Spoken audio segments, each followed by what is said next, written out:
Так, ребят, меня зовут Ди. Я являюсь главным осмотрщиком вот этого прекрасного подвижного состава. Давайте все вместе на счет 3 скажем, как нас зовут, чтобы все услышали. Вы готовы, ребят? 1, 2 и 3. Это уже получше. И мы с вами будем осматривать вот этот прекрасный поезд. Когда мы будем с вами осматривать наш поезд? Мы будем его осматривать утром, перед тем, как выезжает поезд, или наоборот, ночью, когда он приезжает в депо? Ночью. На самом деле ночью. Какими, по вашему мнению, качествами должен обладать обходчик? Может, он сильный должен быть? Внимательный. Помимо этого, может, нам слух нужен? Зачем нам слух нужен? Чтобы музыку на работе слушать? А для чего тогда? Чтобы мы только по одному, только стуку понимали, исправная деталь или нет, все в порядке или нет. А какие инструменты могут понадобиться обходчику? Молоток нет, молотком гвозди забивают. Гаечный ключ не понадобится, мы с вами не будем демонтировать. Вот это не молоток, называется по-другому. Не молот. Нет, это киянка. Киянка бывает деревянная или резиновая. Чтобы мы не повредили наши детали, чтобы они остались целыми. Если будем стучать молотком, у нас появятся новые вмятины, новые трещины, мы только хуже сделаем поезду. Киянка — это первый предмет. Что еще понадобится? Чтобы хорошо видеть все детали, что нам понадобится? Как у Шерлока Холмса. Лупа. Фонарик, кто-то сказал. Зачем нам фонарик? Чтобы под вагоном осматривать. Все верно. Под вагон можно залезать или нет? Там под вагоном в депо есть специальный разъем, куда можно залезть и осматривать поезд внизу. Да, но чтобы проще нам было, мы не должны под него залезать. Нам понадобится фонарик и зеркало. Зеркало на таком удлинителе, его засовывают под вагон и смотрят, что с обратной стороны. Если там, может, какие-то неисправности, это 4 предмета. И последний. Вот смотрите, мы нашли трещину. Сколько сантиметров она? Линейка нам понадобится, чтобы все это измерить. Итак, давайте повторим все основные предметы. Кто что-то? Линейка. Зеркало. Зеркало. Фонарик. Так.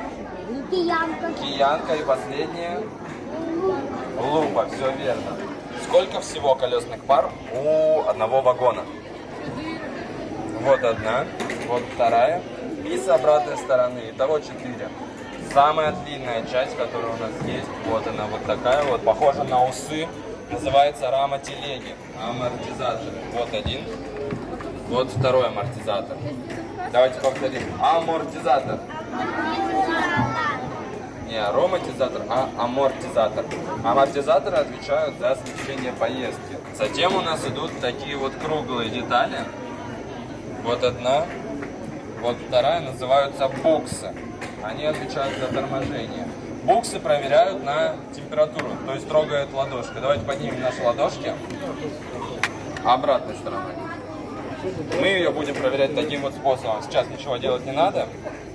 Прикладываем. Если она горячая, значит плохо. Она перегрелась.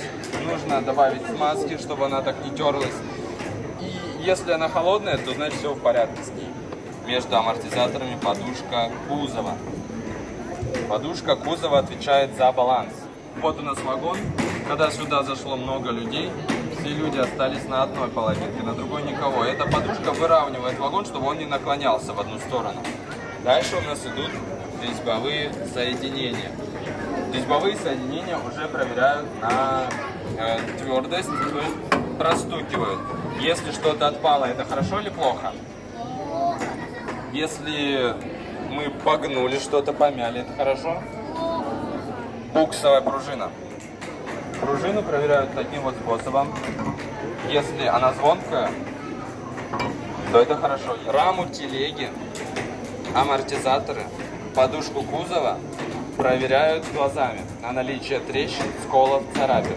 Буксы мы как проверяем? Ладошкой на что? Да, на температуру. Резьбовые соединения как проверяют?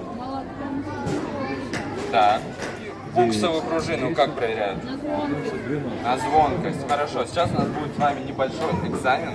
Если вы его сдаете, то получаете заветную печать.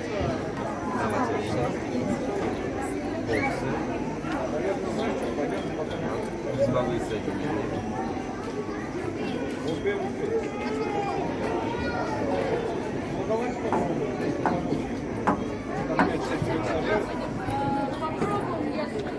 Ребят, давайте теперь проверим весь наш вагон на наличие грязи. Царапины. Грязь.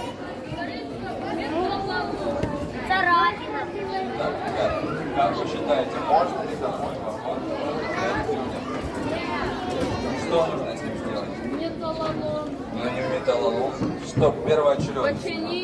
Починить и отмыть от грязи всего. Молодцы, все экзамен сдали. А можно я?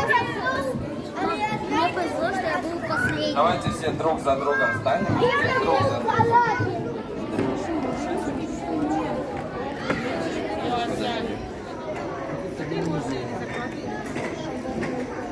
Амортизатор, хорошо. Так, договоримся, что раму телеги, амортизаторы и амортизаторы и подушку кузова бить не будем. Смотреть будем? Нет. Ну, у нас все наоборот, я понял. Если мы смотрим, то ищем, что на ней? Царапины и трещины. Договорились? Едем дальше. Вот такая круглая деталь. Раз. Здесь два.